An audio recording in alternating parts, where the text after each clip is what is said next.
Good morning, everybody, and welcome back to The Walk. Today is Monday, November 6th, and today we are starting our dive into looking at the specific tactics that Satan uses to draw us away from Christ. Yesterday, we talked about the importance of staying Christ-centered, Christ-focused, and constantly moving closer and closer to Christ. If we are doing that, these tactics are going to be much less effective. But as I go through each of these tactics, I'm also going to tell you Bible verses that you can quote to Satan to get him out of there and get him away from you. Now, the first one we're talking about is the idea that God is holding out on you and that there is something better.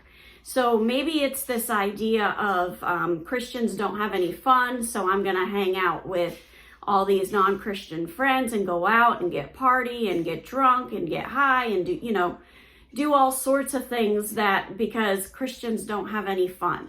God is not holding out on you. He knows what is best for you, and he is providing what is best for you. You may think you know what's best for you, but you don't understand the eternal value of what's going on around you. You don't understand all the things that are happening spiritually. God understands all that. He's the one that understands everything. We do not. So where do we see this tactic coming into play in Scripture? Well, it's the very first time that Satan shows up on the scene, way back, Genesis 3.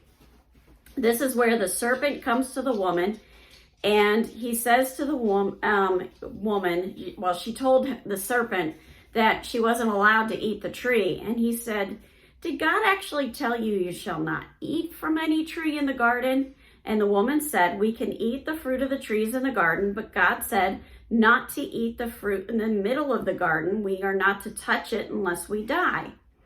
And watch what the serpent says to her in verse 4.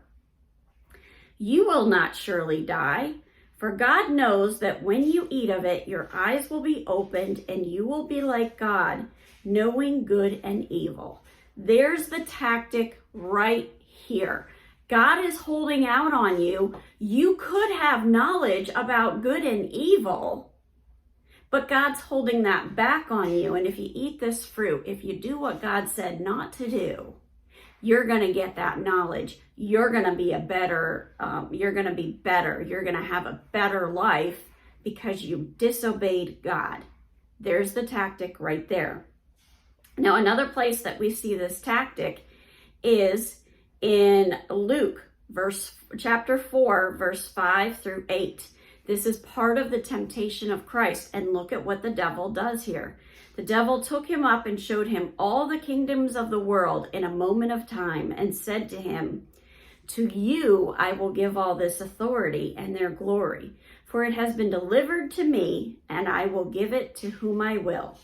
If you then will worship me, it will all be yours. There's the tactic right there. He's telling Jesus, God is holding out on you. You can have authority over every kingdom on this planet if you will just worship Satan. How did Jesus respond?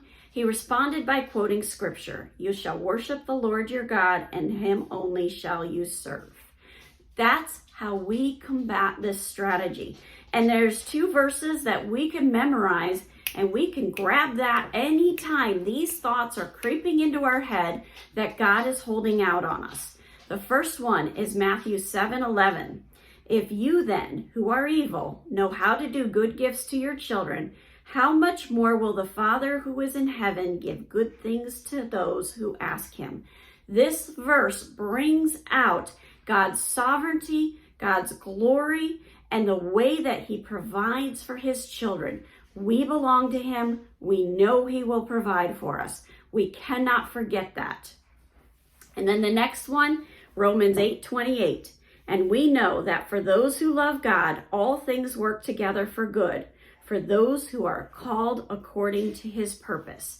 Those are the verses you want to quote back to Satan when Satan tries to creep into your brain and say, you could have it so much better. You'd have so much more fun. Your life would improve if you blah, blah, blah, blah, blah. And whatever that temptation is, memorize these verses and use it to combat this tactic.